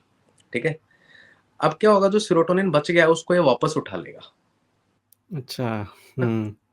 तो ये वापस उठाने वाले जो चैनल्स हैं, मैंने इनको ब्लॉक कर दिया अगर, तो सेरोटोनिन यहाँ होगा और मैसेज अच्छा दुरुस्ती से चलता रहेगा। ये तो हो गया SSRI। बहुत सारे एंटी डिप्रेसेंट इसी एक्शन पे चलते हैं। बाकी आजकल नए लेटेस्ट एंटी डिप्रेसेंट आए हैं, जैसे वो मेलेटोनिन से भी एक्शन करते हैं। मेलेटोनिन जो होता है वो अपना स्लीप हार्मोन होता है। तो एक मेलेटोनिन नाम का आता है एक एंटी डिप्रेसेंट। क्या बोला वो? बीप हो गया आपने, जैसे ही बोला वो बीप आ गया। एगोमेलेटिन। ओके। तो ये है, ये मेलेटोनिन से एक्ट करता है। तो अपने पास अब बहुत सारे मैकेनिज्म्स आ गए हैं जिनसे अपन एंटी डिप्रेसेंट्स देते हैं और उनसे डिप्रेशन बेटर होती है। इसलिए यार ये भी बहुत बार देखा जाता है कि मान लो किसी को मैं एंटी डिप्रेशन देता हूँ, तो हो सकता है उसको ठीक नहीं हो उसकी डिप्रेशन इस चीज से, तो मैं उस दवा को हटा करके दूसरे मैकेनिज्म की दवा दूंगा। वो भी काम नहीं करी तो मैं तीसरे मैकेनिज्म की दूंगा, कोई ना कोई मेरे को मिल जाएगी जो काम करेगी। क्योंकि ओके। बहुत अलग अलग बायोलॉजिकल मार्कर्स हैं, किसको कौन सा वाला सूट करेगा वो अपन तुरंत प्रिडिक्ट नहीं कर सकते। अच्छा। एफएमआरआई में कुछ दिखता है डिप्रेशन के वक्त? बिल्कुल। क्या क्या दिखता है? तो FMRI जो है फंक्शनल MRI होती है ये। ठीक है, इसके अंदर अपन देखते हैं कौन सा एरिया एक्टिवेट होता है। तो इसमें अमिगडाला नाम का एरिया होता है, वो सबसे इंपॉर्टेंट एरिया है। अमिगडाला जो होता है उसकी एक्टिविटी बढ़ जाती है। अमिगडाला फियर रिस्पॉन्स क्रिएट करता है, तो फियर रिस्पॉन्स जो है वो बढ़ जाता है अमिगडाला से। इमोशनल रिस्पॉन्सेज बढ़ जाते हैं। दूसरा है हिप्पोकैम्पस। हिप्पोकैम्पस श्रिंक होने लग जाता है डिप्रेशन जैसे जैसे बढ़ने लगती है। तो उससे मेमोरी कमजोर होने लगती है। जिन लोगों को डिप्रेशन होती है, इमोशनल मेमोरीज कमजोर होने लगती है। एक और एरिया होता है दिमाग में जिसको बोलते हैं सब जेनुअल एंटीरियर सिंगुलेट कॉर्टेक्स। बड़ा नाम है, इसको सब जेनुअल ACC भी बोलते हैं। इसका भी फंक्शनिंग बढ़ जाती है। एक ओके। होता है DLFPC, इसकी भी एक्टिविटी बढ़ जाती है। ये सब कंसंट्रेशन से, इमोशनल रिस्पॉन्सेस से, इनसे रिलेटेड एरियाज हैं। और अल्टीमेटली जैसे मैंने जो अमिगडाला बताया था, अमिगडाला जुड़ा हुआ है हाइपोथैलेमस पिट्यूटरी एक्सिस से, जिसकी अपन ने अभी थोड़ी देर पहले बात करी। हाँ हाँ हाँ हाँ। तो अमिगडाला को कुछ होगा तो वो HP एक्सिस पे जाएगा, और HP एक्सिस जो है वो बॉडी के अंदर हॉर्मोन्स रिलीज करेगी, जिससे फिजिकल साइंस एंड सिम्टम्स भी आना शुरू हो जाएंगे। Okay. Am I making sense to you? Yeah बिल्कुल बिल्कुल। और इससे ये पता चलता है कि बायोलॉजिकल मार्कर्स हैं डिप्रेशन के, और बहुत सारे हैं, और अलग अलग तरीके के भी हैं। मतलब अगर आपको ट्रीट भी करना है तो आप देखते हो कि यार कौन सा मैकेनिज्म काम कर रहा है, और उसके हिसाब से देखते हो कि हाँ ठीक है, अगर ये इफेक्टिव है, काम कर गया तो रख लेते हैं, वरना दूसरे पे जाते हैं। ओके। ADHD की हमने बात की थी, हमने कहा था कि ADHD के ऊपर बात करेंगे। मेरे को लाइव के वक्त ना बहुत सारे क्वेश्चंस आते हैं, कि क्वेश्चंस भी नहीं आते, लाइक मुझे वो बताते हैं भैया मुझे ADHD है, ADHD है। लाइक कोई भी आजकल कह देता है, लाइक अगर थोड़ा सा पढ़ाई में मन नहीं लग रहा, मुझे ADHD है। थोड़ी सी ओवर एक्टिविटी कर दी तो ADHD है। तो एक बार स्टार्टिंग से स्टार्ट करते हैं, ADHD होता क्या है, और इसके बायोलॉजिकल मार्कर की भी बात कर लेंगे, अगर है तो एग्जिस्ट करता है, रिसर्चेस जो बताती हैं। ठीक है, और उसके बाद इसका ट्रीटमेंट क्या है? ADHD attention deficit hyper activity disorder. ठीक है, तो इसके अंदर अटेंशन कमजोर होती है, फोकस कमजोर होता है, कंसंट्रेशन कमजोर होती है, हाइपर एक्टिविटी होती है। हाइपर एक्टिविटी मतलब जैसे फिजेट करते रहते हैं, जैसे ऐसे से पैर हिलाते रहेंगे या ऐसे ऐसे हाँ रहेंगे, हाँ है ना। हाँ हाँ हाँ। और ये हाइपर एक्टिविटी बड़ी इंटरेस्टिंग चीज है कि पैर अगर मैं हिलाने से मना कर दूँ इस इंसान को, जो पैर हिलाता रहता है, हाइपर एक्टिविटी जो कर रहा है, उसको मैं बोल दूँ कि नहीं, यहाँ पैर नहीं ला सकते, तो वो हाइपर एक्टिविटी दिमाग में शुरू हो जाती है। ओके। तो अटेंशन डेफिसिट, हाइपर एक्टिविटी और तीसरा सिम्पटम है इम्पल्सिविटी। इम्पल्सिविटी का मतलब होता है कि थॉट आया और तुरंत उसको एग्जीक्यूट कर दिया। उसको बिना सोचे समझे आपने उस पे एक्शन ले लिया। जैसे कि आपको रोड क्रॉस करनी है और आपने देखा गाड़ी इधर देखा गाड़ी नहीं आ रही है और आपने इधर देखा ही नहीं कि गाड़ी नहीं आ रही है। हो सकता है इधर से गाड़ी आ रही हो। आपने जस्ट देखा इधर और चल पड़े सड़क पे।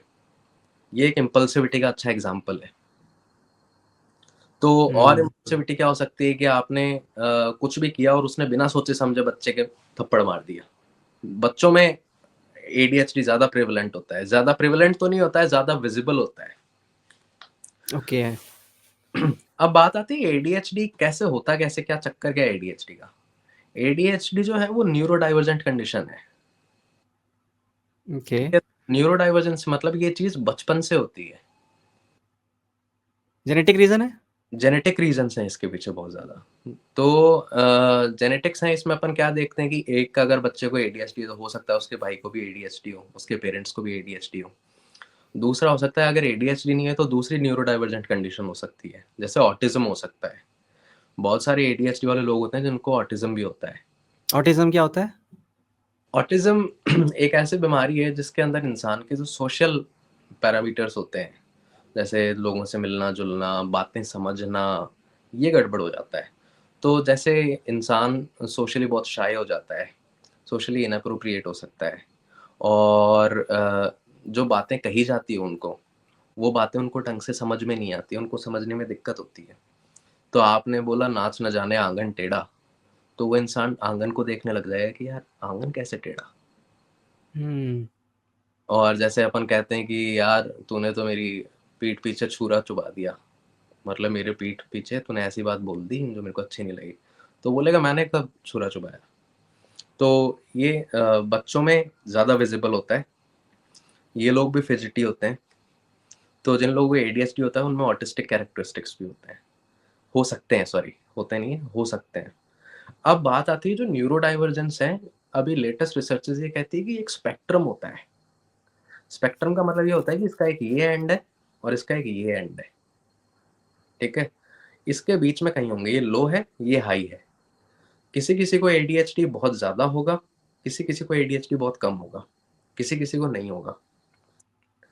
तो ये है एडीएचडी और अटेंशन और हमने वो फ़ोकस की बात कर ही ली। अभी या अब और क्या? ट्रीटमेंट क्या होता है इसका? लाइक अगर मुझे है और माइल्ड भी है मान लो, तो हुँ। क्या आप कहोगे उसको ठीक करने के लिए क्या करोगे? कोई मेडिकेशन होती है? हाँ, तो एडीएचडी का जैसा मैंने कहा कि बचपन के अंदर ज़्यादा विज़िबल होता है। तो ऐसा नहीं है कि एडल्ट्स में एडीएचडी ठीक हो जाता है। पहले ये माना जाता था कि एडीएचडी एडल्ट्स में नहीं होता है, सिर्फ़ बच्चों में होता है। लेकिन आगे जब और स्टडीज़ हुई तो पता चला ये बच्चों में भी होता है, बड़ों में भी होता है और आजकल तो नई रिसर्चेज़ कह रही हैं बूढ़ों में भी होता है। अच्छा। लेकिन बड़ों में ज़्यादा विज़िबल नहीं होता क्योंकि वो मास्क करना सीख जाते हैं। उनको समझ आता है कि यार मैं ऐसे से हाथ नहीं हिला सकता मीटिंग के अंदर, तो वो कोशिश करते हैं कि वो ना हिलाएँ। लेकिन उनकी इच्छा करती है। अटेंशन उनकी भी कमज़ोर होती है, लेकिन वो फ़ोकस करना की कोशिश करने लग जाते हैं, सीखने उनको पता चल जाता है कि यार अपनी कंसंट्रेशन गड़बड़ है। बच्चे को पता नहीं होता है ना? हुँ, हुँ। तो एडीएचडी हर एज ग्रुप के अंदर हो सकता है, कभी ठीक नहीं होता है। You are born with it and you live with it. कभी क्योर नहीं होता है एडीएचडी। इसको हम मैनेज कर सकते हैं, लेकिन क्योर नहीं कर सकते।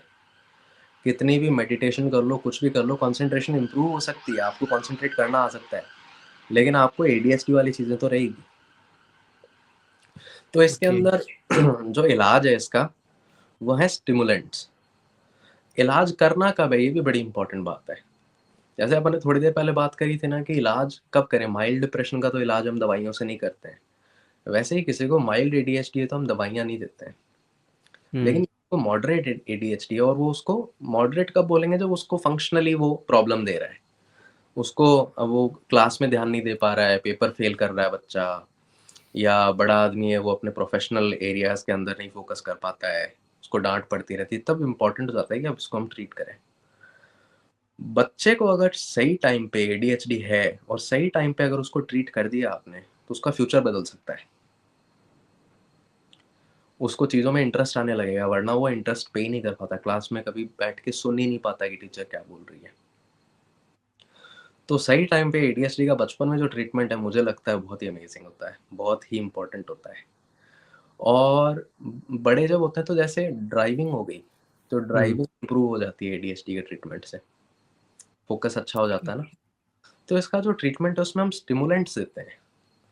स्टिमुलेंट्स जो होते हैं वो ऐसी ड्रग्स हैं जो नॉर्मल आदमी को स्टिमुलेट कर देगी। ओके।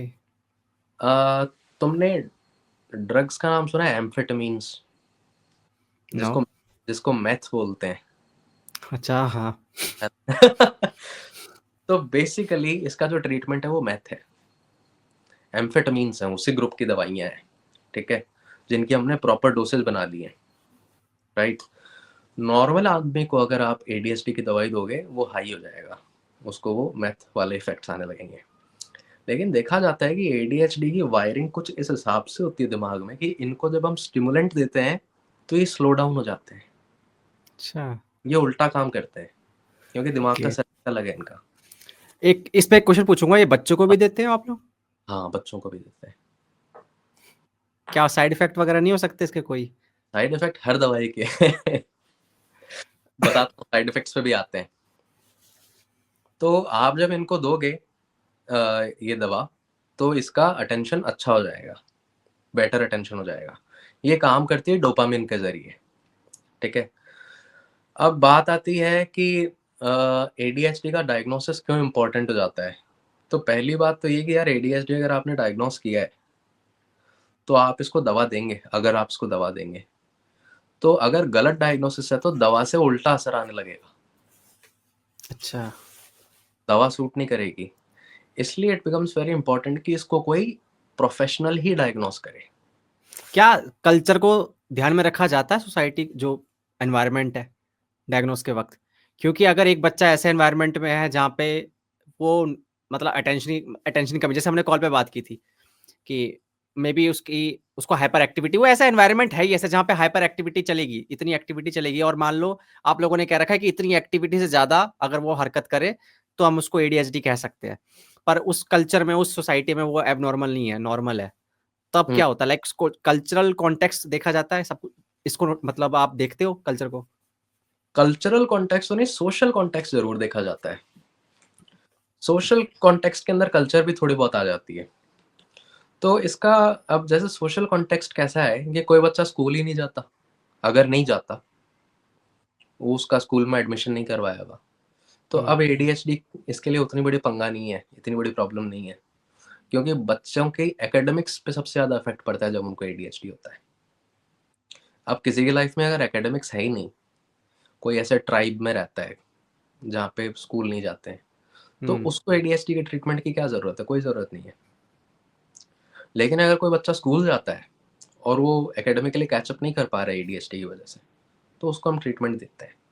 बहुत सारे लोग होते हैं, जैसे फॉर एग्ज़ाम्पल कोई कंस्ट्रक्शन पे ब्रिकलेइंग का काम करता है, ईंटें जचाता है, कंस्ट्रक्शन साइट पे काम करता है। उसको फ़ोकस की ज़रूरत नहीं है, तो उसको क्या आप एडीएचडी का ट्रीटमेंट देंगे? नहीं देंगे। तो ADHD is not like tuberculosis और एनी इन्फेक्शन कि भाई ये इन्फेक्शन हो गया तो इसका इलाज करना ज़रूरी है, ऐसा नहीं। हुँ, एडीएचडी का इलाज सिर्फ़ आपकी फ़ंक्शनैलिटी को बढ़ाने का है। इसलिए जो दवा भी होती है, वो दवा रोज़ लेने की ज़रूरत नहीं है, संडे सैटरडे को लेने की ज़रूरत नहीं है वो दवा। लेकिन आज काम पे जा रहा हूँ, बहुत इम्पोर्टेंट मीटिंग है तो आज वो दवा ले लो, काम पे फ़ोकस होगा। बच्चा स्कूल जाता है तब वो दवा दे दो, घर पे आए तो वापस दवा देने की ज़रूरत नहीं है। तो इसके अंदर अभी ये तुमने जैसे बात बोली एडीएचडी का जो कल्चरल एस्पेक्ट है, सोशल एस्पेक्ट है, वो यही है कि अटेंशन की कितनी ज़रूरत है। जहाँ अटेंशन की ज़रूरत आ गई, वहाँ पे एडीएचडी का रोल है, जहाँ पे अटेंशन की ज़रूरत नहीं, वहाँ एडीएचडी का रोल नहीं है। अच्छा, मैं मज़दूर हूँ और टाइल काटता हूँ, तो मुझे चाहिए होगा। टाइल काटते हो, अगर उसमें फ़ोकस की ज़रूरत है, अटेंशन की ज़रूरत है, तब डेफ़िनेटली ज़रूरत है, टाइल काट रहा हूँ मैं यार।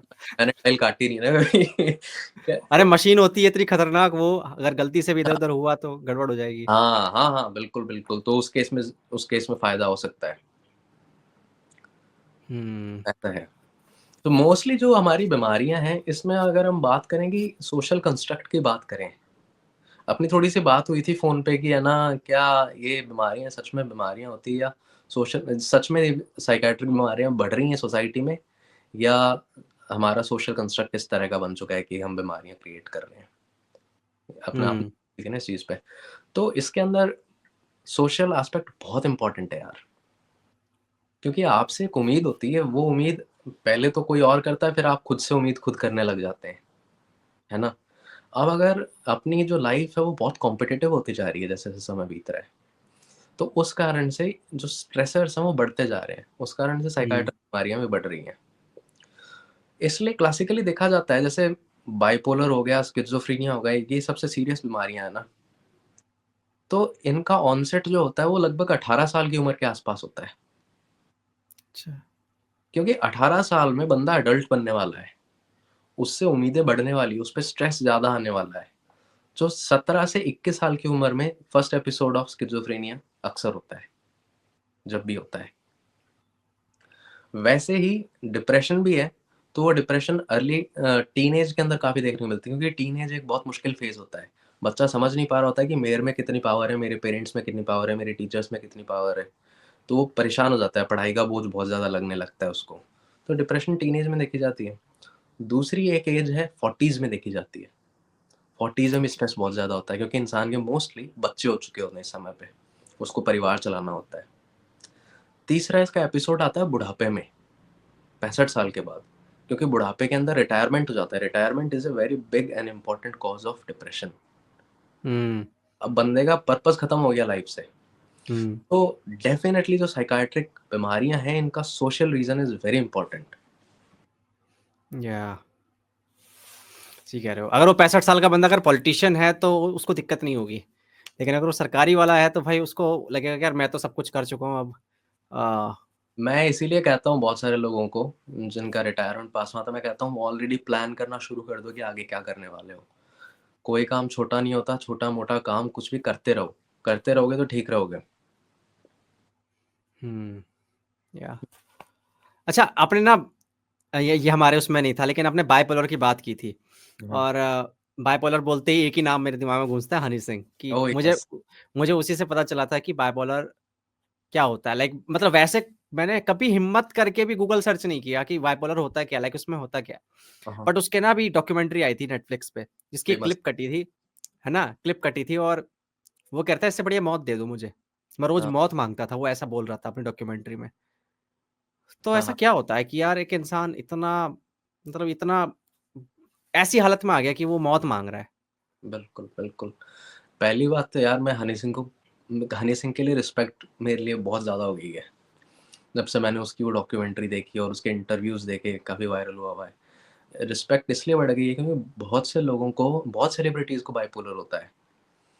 ओके। जब मैंने हनी सिंह का देखा तो मैंने और भी सर्च किए, तो काफ़ी हॉलीवुड के भी सेलिब्रिटीज़ हैं, जैसे एक मारिया कैरे नाम के सिंगर है, उसको भी है, हाँ, काफ़ी हाँ। होता है। हाँ, तो हाँ।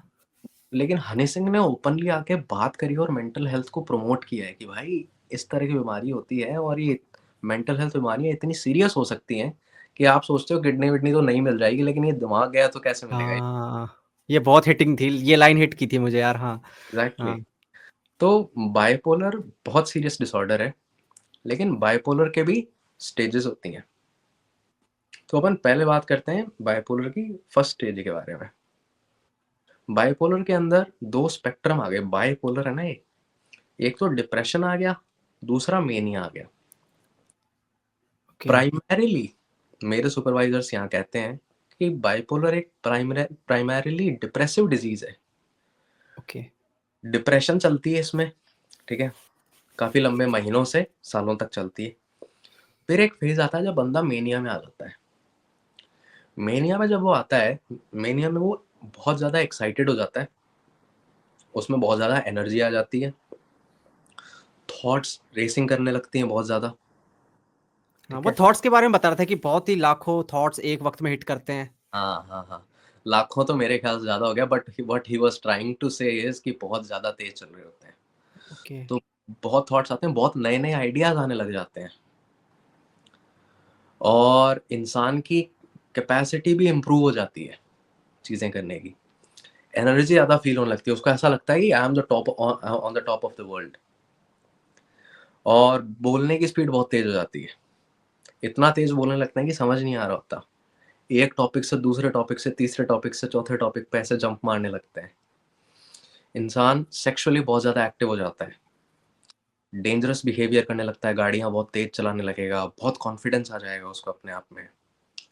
ग्रैंडियोसिटी आने लगती है, उसको ऐसा लगने लगता है कि मैं बाकियों से बेहतर हूँ, मैं बहुत ऊँचा आदमी हूँ। मेनिया के अंदर ये चीज़ें साइकोटिक लेवल पे ही पहुँच जाती है।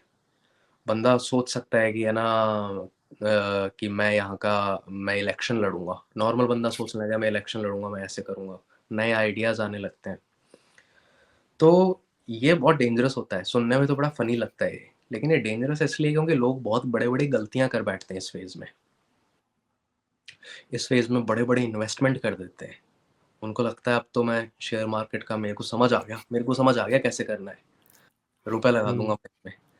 लेकिन जब ये नॉर्मल होते हैं तो उनको लगता है शिट यार मैंने क्या कर दिया? बहुत गिल्ट में आ जाते हैं वो। बहुत सी बार एक्स्ट्रा मैरिटल अफेयर चालू हो जाते हैं मेनिया में। तो ये मेनिया बहुत डेंजरस चीज़ होती है। मेनिया के अंदर हम जो पेशेंट्स होते हैं जब मेनिया में आते हैं तो सबसे ज़्यादा असॉल्ट जो करते हैं, साइकियाट्रिक वार्ड में मारपीट होती है। पेशेंट्स स्टाफ वालों को मारते हैं, स्टाफ वाले पेशेंट्स को नहीं मारते, जस्ट टू बी क्लियर। तो जो पेशेंट्स जो सबसे ज़्यादा असॉल्ट करते हैं वो मेनिया में होते हैं। क्योंकि उनका ऐसा होता है अबे तूने मेरे को हाथ कैसे लगा दिया? तेरे को पता है मैं कौन हूँ? इस तरह से ग्रैंडियोसिटी होती है उनमें। उनको लगता है उनमें बहुत ताकत है, बात नहीं मानते हो किसी की। अपने वाइफ़ को मार सकते हैं, अपने बच्चों को मार सकते हैं, मार-पिटाई खूब ज़्यादा करते हैं, पुलिस से पंगे ले लेते हैं, हर किसी को फ़ोन कर लेते हैं, मजिस्ट्रेट को फ़ोन करके बोल रहे हैं कि तेरे को मैं सिखाता हूँ कैसे राज्य चलाया जाता है, समझ रहे हो? तो मेनिया बड़ी भयानक चीज़ है। लोग क्राइम्स कर बैठते हैं और जेल हो जाती है उनको। अब अगर उनको किसी साइकियाट्रिस्ट ने डायग्नोस नहीं किया है तो वो रिस्पॉन्सिबल माने जाते हैं कि तूने की है ये गलती। यहाँ पे फोरेंसिक साइकियाट्री का बहुत बड़ा रोल आ जाता है। फोरेंसिक साइकियाट्रिस्ट क्या होते हैं, जेल में जाके पेशेंट को देखते हैं, जब गड़बड़ लगने लगता है ना कोई, तो वो कहते हैं अरे इसको तो मेनिया है, इसलिए इसने ये क्राइम कर दिया है। तो बाइपोलर बड़ी डेंजरस बीमारी है। डिप्रेशन तो वैसे डिप्रेशन है जैसी अपन ने इतनी देर बातें करी है। वैसे ही स्टेज 2 बाइपोलर होता है एक। तो ये स्टेज 1 थी मतलब बाइपोलर टाइप 1, वैसे टाइप 2 होता है। टाइप 2 के अंदर मेनिया इतना सीवियर नहीं होता है। ये सारे सिम्पटम्स होंगे लेकिन माइल्ड होंगे। इसको हाइपोमेनिया बोलते हैं। तो डिप्रेशन होगी वैसी की वैसी, लेकिन मेनिया छोटे लेवल पे होगा, हाइपोमेनिया होगा। फिर टाइप 3 आता है जिसको साइक्लोथाइमिया बोलते हैं। साइक्लोथाइमिया मतलब डिप्रेशन भी माइल्ड होगी, हाइपोमेनिया भी माइल्ड होगा। इनकी लाइफ जैसे बाइपोलर टाइप 1 तो ऐसे चल रहा है ऊपर नीचे ऊपर नीचे। टाइप 2 चल रहा है ऊपर तो थोड़ा सा नीचे ज़्यादा, ऊपर थोड़ा सा नीचे ज़्यादा। टाइप 3 उसमें बहुत ही थोड़ा-थोड़ा ही ऐसे चल रहे हैं। साइक्लोथाइमिया जो है उसमें कभी थोड़ा-सा थोड़े महीने खुश हो जाता है, थोड़े महीने सैड हो जाता है। तो हनी सिंह को कौन-सा था? हनी सिंह को टाइप 1 था, सबसे सीवियर वाला जो है। प्लस उसने इतना ज़्यादा गांजा फूका था, ऐसा वो कहता है ना कि मैं कितने दिन के 15 जॉइंट या 16 joint, which is so hard to believe इतना कोई स्मोक कर सकता है गांजा। उससे उसको साइकोसिस भी हो गई थी। साइकोसिस का मतलब है वो रियलिटी के टच में ही नहीं रहा, वो रियलिटी से परे जा चुका है वो। तो उसमें सबसे कॉमन साइकोसिस पर्टिकुलरली गांजा के अंदर होती है जिसको बोलते हैं पैरानॉइड डिल्यूजन। पैरानॉइड हो जाता है बंदा, उसको लगता है हुँ। मेरे खिलाफ कोई ना कोई प्लान कर रहा है, पुलिस मेरे पीछे है, चोर मेरे पीछे हैं, मेरे घर वाले मेरी बातें रिकॉर्ड तो नहीं कर रहे, कहीं सीसीटीवी कैमरा तो नहीं लगाया हुआ। छुपे रहते हैं हर समय, वो बाहर नहीं जाते हैं। हर लोगों पे शक करने लग जाते हैं, उनको लगता है मेरे खिलाफ कोई प्लानिंग चल रही है। तो हनी सिंह को पैरानॉइड साइकोसिस भी थी, पैरानॉइड डिल्यूजन्स भी थे, साथ में बाइपोलर था। नॉर्मली इतना देखने को नहीं मिलता है ये बहुत सीवियर केस था हनी सिंह का। ओके। क्या एक इंटरेस्टिंग बात है, हाँ। मैंने कहा ना बाइपोलर वाले जो मेनिया में हाइपोमेनिया में तो उनको नए नए आइडियाज आते हैं। मेरे यहाँ पे एक प्रोफेसर हैं, वो कहते हैं कि बाइपोलर के पेशेंट सबसे स्पेशल होते हैं क्योंकि बहुत बड़ी बड़ी डिस्कवरीज कर बैठते हैं। हाँ। इनके इतने अच्छे अच्छे आ रहे होते हैं, इतने आउट ऑफ वर्ल्ड आइडियाज आ रहे होते हैं, आर्टिस्टिक काम करने लगते हैं या कुछ नया डिस्कवर कर बैठते हैं। तो ये भी एक साइड है थे देखने, बट इट डजंट मीन कि हम उसे ट्रीट ना करें, ट्रीट करना इज़ वेरी इंपॉर्टेंट। कमाल है ना, हमारे ट्रू पोटेंशियल भी अनलॉक कब होता है, जब कोई डिसऑर्डर होता है, है कोई ना? प्रॉब्लम होती है। एग्ज़ैक्टली। हुँ, इससे ये पता चलता है हमारी बॉडी में जो एनर्जी लेवल्स हैं, ये कितना ज़्यादा माइंड से रिलेटेड है। हुँ, अब कोई मेनिया में है, वो 4 लोगों से भिड़ने की भी हिम्मत रखता है। कोई डिप्रेशन में है, वो एक आदमी से नहीं भिड़ सकता, वो तू-तड़ाक भी नहीं कर सकता। या सारा दिमाग का खेल है। बिल्कुल। बाकी कभी और बात करेंगे इसके ऊपर डिटेल में बाइपोलर के ऊपर, क्योंकि ये हमारे उसमें नहीं था। हाँ, हाँ। लेकिन कुछ कुछ बढ़िया मिल गया लाइक थंबनेल में डालने के लिए हाँ, हाँ, हाँ। ताकि एटलीस्ट सही है। लो जो साइकियाट्री के फील्ड के भी नहीं होंगे, जिन्हें फ़र्क नहीं पड़ता डीएसएम फ्लॉड है कि नहीं, वो भी देखें कम से के लिए कम। सही बात है। हाँ, सो आई थिंक यार हमारा कन्वर्सेशन अच्छा रहा। Thank you so much doctor Chetan. Uh, ज़्यादा बात नहीं हो पाई क्योंकि 1 घंटा ही हमने बात करी, पिछली बार हमने डेढ़ घंटे, 1 घंटा 40 मिनट हुँ, बात की थी, कोई प्रॉब्लम नहीं है, फ्यूचर में मिलते रहेंगे ऐसे ही। डेफिनिटली। एंड कुछ कहना चाहोगे आखिर में? Uh, I would like to impart my thank you to you for bringing me back yes. And मुझे तुम्हारे पॉडकास्ट देखना बहुत पसंद है, मैं बहुत एन्जॉय करता हूँ उनको देखना। मुझे एक बात बहुत अच्छी लगती है कि तुम कितने क्यूरियस हो हर सब्जेक्ट को लेकर के, तुम फिलॉसफी को, साइकोलॉजी को, साइकियाट्री को, पॉलिटिक्स को, रिलिजन्स को। तो I really love your channel. Ravi ने अब तक नहीं बोला है बट मेरी तरफ से प्लीज़ सब्सक्राइब करो, it's a very interesting channel. Thank you so much. और वो इंटरेस्टिंग आप लोगों के कारण ही बनता है, मेरे पास कुछ नहीं है, जैसा कि मैंने बोला। मैं बस क्यूरियस हूँ, मैंने ये बोला हुआ है, बट आप जैसे लोग ही बनाते हैं और आप लोग हाँ कह देते हो, आप लोग आ जाते हो प्लेटफ़ॉर्म पे और अपना कीमती वक़्त निकाल के आते हो। जब आप कुछ और कर सकते हो, कुछ किताबें पढ़ सकते हो, कुछ पैसे कमा सकते हो, कुछ अपनी गर्लफ्रेंड के साथ डेट पे जा सकते हो, आप ये डिसाइड करते हो नहीं, कैंसल द डेट, मेरा पॉडकास्ट है रवि के साथ, तो उसके लिए thank you so much. Absolutely. Yeah अच्छा, चलो ठीक है, चलो मिलते हैं। Okay, take care. Okay, bye. Yeah आप भी ध्यान रखो अपना, ठीक है? ओके, चलो, बाय। Good night, bye.